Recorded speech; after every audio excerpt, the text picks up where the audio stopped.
dem leen gaaw ngeen abonné ci MDTV Sénégal 313 bépp jàngale ak lu am njëriñ rekk lañ ci dugal. jërëjëfati borom Tuuba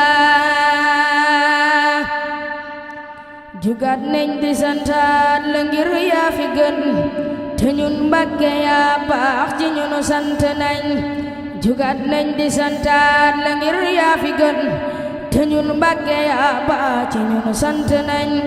rawe nañ ci yow Mbàkke yaa tax ñu raw te yaa may ñu tawfeex te ñunu sant nañ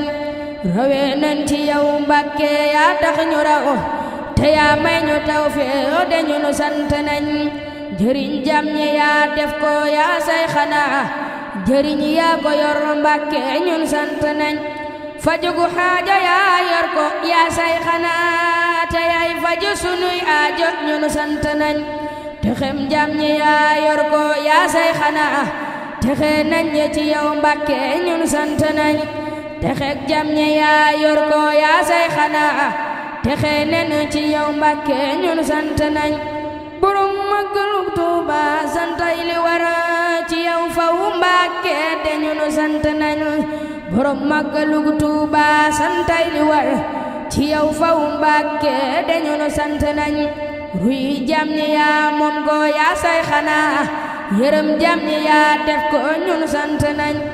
walay ñun de xam nañ ni yaa say xanaa dogon yow duñ baax le ñun sant nañ walay ñun de xam nañ ni yaa say xanaa dogon yow de duñ baax le ñun sant nañ mucc gu jam ñi yaa yor ko yaa say xanaa ci yow rek la ñuy mucce ñun sant nañ Tuuba ñel na mboolem ku jugu bëgg la Sëriñ Bamba yaa gën ci ñun sant nañ